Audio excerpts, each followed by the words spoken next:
Did you know that the Gardener's Workshop offers online courses? Whether you're a gardener or a flower farmer, we cover it all, allowing you to increase your skills at your own pace. So check out our full list of courses today at thegardenersworkshop.com. The Gardener's Workshop, turning all thumbs green. Hey everyone, welcome to the Field and Garden Podcast. I'm Jessie from the Gardener's Workshop. Today's episode is a chat that Lisa recently did with Tammy Osselaer, owner of the Little Petal Farm in Noblesville, Indiana. During this conversation, they chat about retail sales, farmers markets, the importance of weeding regularly, and how flower farmers are always learning. Listen in to hear how Tammy's longtime passion for gardening flourished into a thriving flower farm and retail store a few years ago, plus what she plans to add next. So here it is. I hope you enjoy. Well, they're so glad to introduce you guys today to Tammy of the Little Petal Flower Farm. Plus, she's not just a flower farm. She is so much more than that. And we were just really happy to hear her success story. And I wanted to have her on here to kind of, we love to share good news. So welcome, Tammy. Thank you so much for joining me here. Thank you so much for having me on. I appreciate it. Appreciate your time. It's my pleasure. And, I didn't want to kill your last name. So tell us what your last name is. Osselaer. Osselaer. Y'all know that I struggle with pronunciation. So that's not an easy one. Yeah, that is kind of tough. So Tammy, Little Petal Farm, you've been established since 2019. So tell us kind of where you're located and how big your growing area is and just a little bit about your business. And then we'll go deep on all these things you're doing. Okay. Noblesville, Indiana is where I'm located at. So it's right outside of Indianapolis, Indiana. I have an urban farm. So I farm on my own property, which is probably about an acre.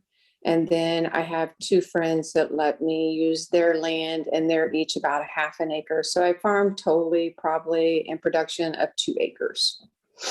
That's a lot. That is really a lot. So tell us kind of, how did you get started? How did you learn about flower farming, and how did you get started? Well, I got started from you, and I have had a personal training business for the last 35 years, but I've had my own freestanding business for the last 18 years. So about 2019, I started thinking, maybe I'll just, I was listening to you off and on. And I can't remember if I took the course in 2019, but I think it was around there. So I thought, well, I'll just take the course. I had no intentions of doing anything with it. And I always liked what you said about, this could just be a little side thing. It could be retirement. It could be, whatever. And I thought, okay, I'm 57. So I thought, okay, maybe it's something that I could use for retirement. Personal training's good, but blah, blah. Well, then COVID hit. And when COVID hit, of course, personal training took a huge hit from people not coming in. And I think it still continues to take a hit because people now have gotten used to using all the apps and all that kind of stuff now that you can do for personal training. So when COVID hit, I thought, okay, I'm going to just kind of settle in and maybe do this flower thing, because I've been flower gardening for over 30 years, just growing perennials and that kind of thing off and on, but not ever doing transplant seeding, any of that kind of stuff. So then I decided I was just going to sell only to florists. That's all. I was just going to grow for florists, and that was all I was going to do. So they came in and they bought flowers from me, which was great. And I appreciated it, but I don't know. I just felt like kind of the underappreciation, maybe a little bit, for all the hard work. I hate to say that, I really do, but they would come in, the designers would get their flowers, they'd go off and do the wedding. And then I would never see how the bride reacted to the flowers or the wedding party reacted to them or sending them. So anyways, I thought, okay, I'm going to go farmer's market route the next year. So the next year I did the farmer's market, and I love that. I love more of the retail and seeing people enjoy all the work that we put in on growing things. And then the third year I decided to take my personal training business, because it is a downtown business with a storefront, and take the front of the storefront and turn it into Little Petal Farm. So the front of it is the boutique, and then the back of it is personal training. But even with COVID, being somewhat over, it's personal training still is slow. So Little Petal Farm has definitely taken all my time. So that is definitely a combination I have never heard of before.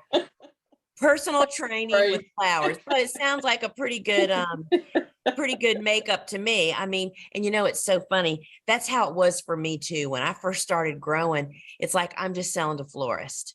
And then it's like, I just added and added and added. And so opening a shop, is really something that brings you right front and center, right, with the end. Oh, yeah. So so tell us now, what are the different ways you actually sell your flowers? I mean, do you just sell on your storefront now, or do you do a bunch of other things? We do a bunch of things. I say we, but it's pretty much just me. I'm pretty much a one-person show. I have some college people that help me in the summer a little bit here and there, but pretty much, and family that helps me periodically. But anyways, we have a website. So we do daily orders, we do subscriptions, we do weddings, we do events. Wow. We do the market. We do wreaths. We do classes. We do dried product. We do all kinds of gift boxes, dried gift boxes. So, I mean, I don't know how many flowers, if you know how many flowers you produce every week, but 2 acres is a lot of flowers. And what people, I think you came into this just like I did, because I ran a veterinarian hospital for 20 years before I became a flower farmer, right? So we already had some business experience, right? And the one thing is you can't sell stuff if you don't have customers, right? And so I always felt like having more avenues gave us more customers. If it's a rainy week and, the farmer's market is going to not be any good because people don't come out, what are you going to do? Right. So that is really, really super smart. So you don't sell to florists anymore or designers, right? You're more about end user, basically. We use all of our product every week. But along that lines, like you said, this weekend is supposed to storm here. And I've already, what am I going to do with those flowers I got? And we'll do something with them. I will not. Right. I refuse just to throw them all away. Yeah. It's always, we gave them to nursing homes or to hospitals, or we've just done something to promote our business. We're not, in some way, they're going to promote us somehow. And, I think that's something that is really hard to remember, especially when you are overloaded with flowers, they aren't sold, you're hot, you're tired, and you think, I'm just going to throw them all away. But I agree with you 100%. I tell people there are so many things you can do with those flowers, the things you never have time to do to benefit your business, whether it's doing photo shoots, making videos for social media, you can do in a week with a bunch of flowers, enough videos to float you all the way through winter, right? Yeah, most definitely. But we take them to nursing homes and we gift a lot of flowers, and that is just good for you, good for your team, and good for the people that are receiving it, right? So I know that you took my course. I think it was in 2019. Jesse didn't tell me which year it was. But I'm really interested to learn from you, because you were a business person. So what are the lessons that kind of helped you get your, put the rubber to the road and get going? Decide to start selling flowers. Yeah. I would most definitely say just the push when COVID hit, I had to find another income. So that was what really pushed me, and I enjoyed it. I mean, I really liked it. I like growing, but I would say I still love the growing. I would not stop doing the growing. Right. I don't want anything bigger than what I have. I have to say at my stage of the game now, I'm getting closer to retirement, so I wanted something that I can maintain and keep myself if I just want to keep myself. I have no desires to get really big at this time. But yeah, I mean, I don't know. I just decided I'm doing it. That's just kind of me. I'm just kind of like, okay, here we go. And, I totally agree. Realizing you don't want to get big, doing it at a pace that is manageable, that you can actually do it. So were there any lessons in the course that you found that were helpful for you to start your business? So what are a couple of those, or whatever you want to share about that? Well, so one of them I had, which I do every fall like you, is collecting the leaves. That is huge. That is one that I had never done before. So I'm out, it's just like you in my neighborhood, and my helpers are out. We're just collecting all the leaves that we can, but that's a big one that did help the business. Cool flowers helped the business tremendously. Didn't know the whole concept of that. And I've taken that, and really that's helped us a lot, have product quicker in the spring.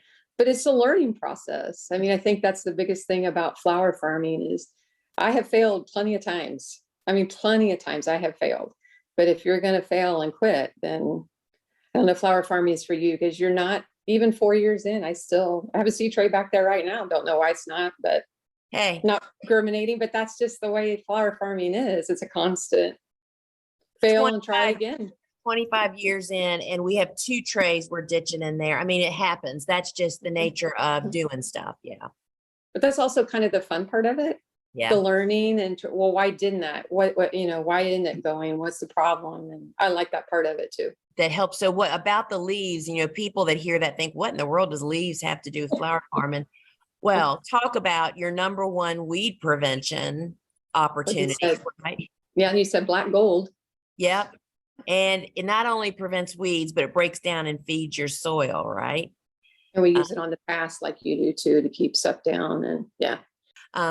So is there anything in the course that when you think about somebody that might be considering taking the course, is there anything, a takeaway that you think, oh my goodness, you just don't know what you don't know about anything? Is there anything that is helpful? There's a lot of things that I didn't know, that I'm planting my transplants closer together. That was a big one. When I planted before, perennials or whatever, give them lots of space. Big difference when they're planted closer together, and the weed control. I think if you're going to be a flower farmer, you definitely have to be willing to spend every week weeding. I mean, I know there's a lot of flower farmers that don't weed as much as I do. I'm kind of OCD about weeds, but that I think just to be able to go out there and to be in it and to enjoy it without a lot of weeds is a lot better than every time you walk out there and you see a bunch of weeds. That's just going to become overwhelming. So weed control is huge for me. I'm big on that, just so that I enjoy it more. But yeah, the transplants, planting them close together. The farmer's market, one that I learned from you and I do a lot is I don't sit at the farmer's market. I'm always standing and waiting. That's a big pet peeve of mine a little bit with other vendors, just, sitting. That just doesn't draw people in when you're just sitting and you're on your phone. So standing, and we give, if a child comes up and is looking at the flowers and, in awe of them, take a couple stems and hand it to the daughter or whoever, and that'll pay for itself more in the end. We give a lot of flowers away too, but that's always to our benefit.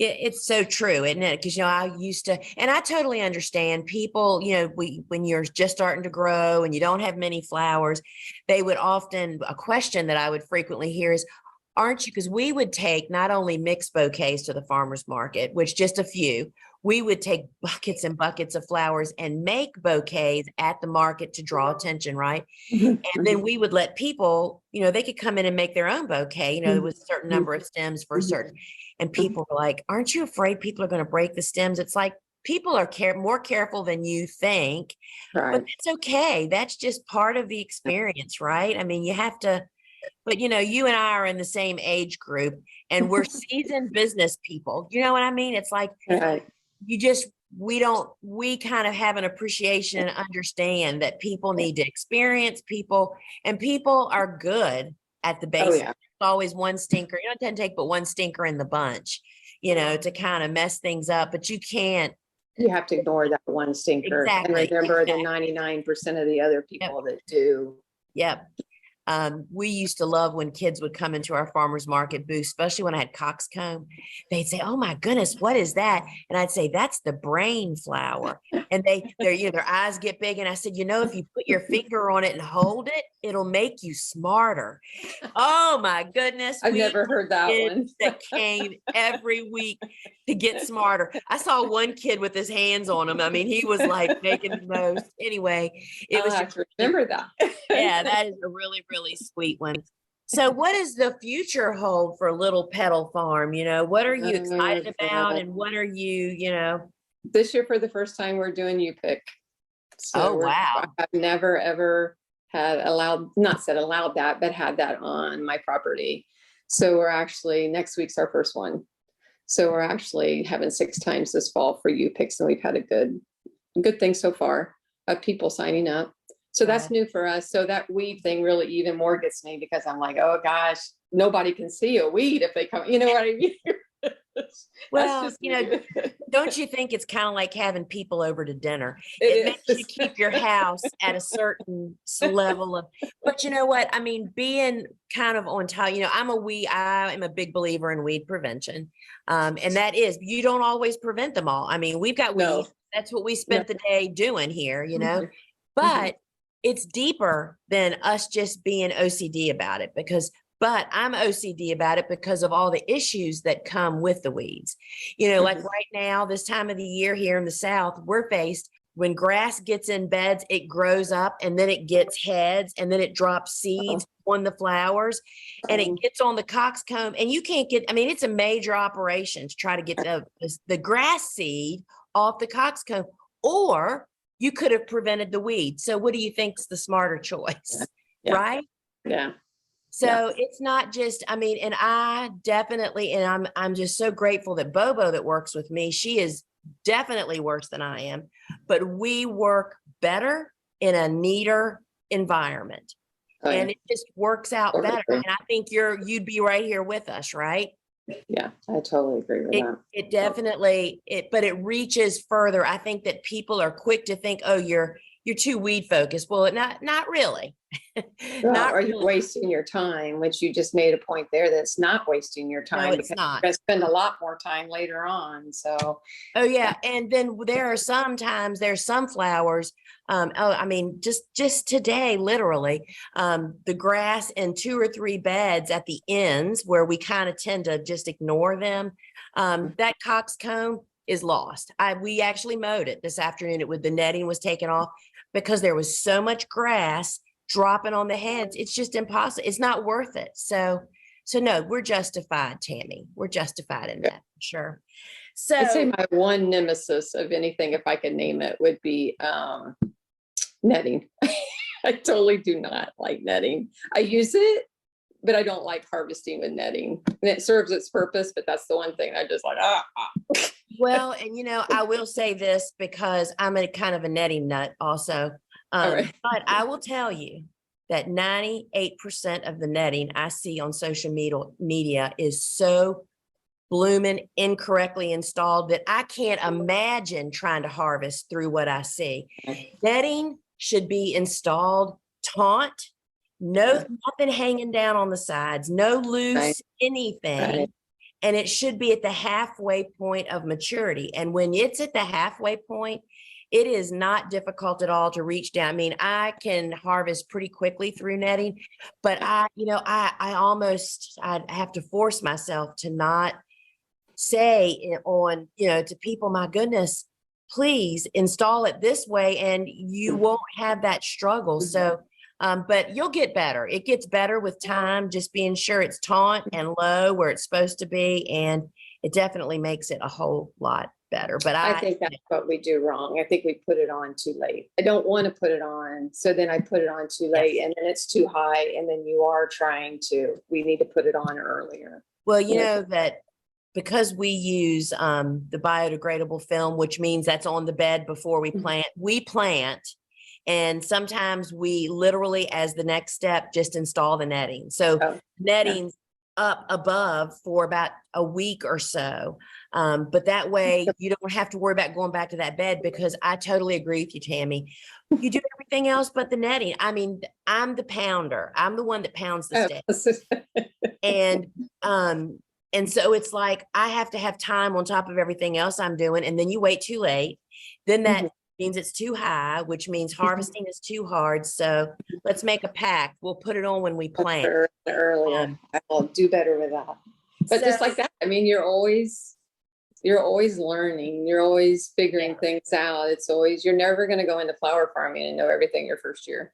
There's just nowhere. First year, second year, 5th year, 6th year. There's always 25th year. 25th. Yeah. I'm still always learning and trying flowers that I didn't grow very well back when I first started. It's like, well, now that maybe I know a little something, maybe I'll try it. And it's like, holy cow, this is awesome.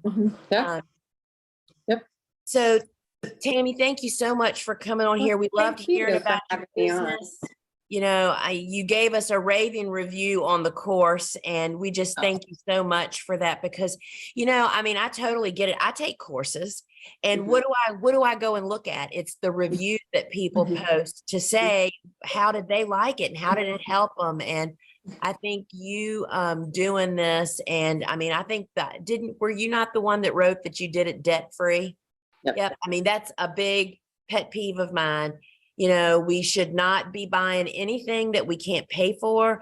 If you need to get if you want to be a flower farmer and you're listening to this and you want to start your business, but you don't think you can do it without using a credit card, you need to get a winter Christmas job and make some money. $2,000, you can get everything you need, in my opinion, the way that I find. And then it changes everything. It changes everything, your focus, what you do, how you do it, what opportunities you can have.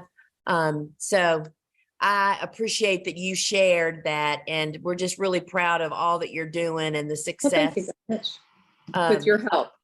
I listen to your podcast all the time, all of them. And then again, I'll listen to one and I'll think, oh yeah, I know everything about that. And then, oh, I didn't know that, or I forgot that, or, listen to podcasts to me are huge. Of course, I come from a generation we didn't have anything like that. Well, so the amount you can learn, that you can learn just turning on a radio and listen, like when I'm making my deliveries, listening to them, or out when we're harvesting, is huge. The amount of stuff I can learn. Well, thank you. We're getting ready to hit 1 million listens next week was when we estimate that it'll be 1 million. Congratulations. Thank you. Yeah, that's pretty awesome. And we love that our courses now can be listened to like a podcast, because you can just listen to the courses going down the road, and your phone can go to sleep and you can keep listening. And so that's awesome. But I totally agree with you, Tammy. I listen to stuff and I listen to it again. It's like, how did I not catch that the first time around? Or I forgot. Yep, I'm telling you. So thank you so much. And we are just wishing you the very best with Little Petal Farm. All right, Tammy. Well, best of luck to you, and good luck on your U-pick. All right. Thank you. See ya. Bye-bye. Bye-bye now. Okay, welcome back. I think it's always nice to hear students' success stories and about the path they've taken with what they've learned. Don't you agree? So I've included some links in the show notes, including Tammy's social media accounts, and a link to Lisa's course called Flower Farming School Online, which is available now. So that's all for me today, friends. If you like what you're hearing here on the Field and Garden Podcast, we'd love it if you'd tell a friend about us, and leave a review for us wherever you get your podcasts. Thank you for joining me. I'm Jessie from the Gardener's Workshop, and I hope you have a great day.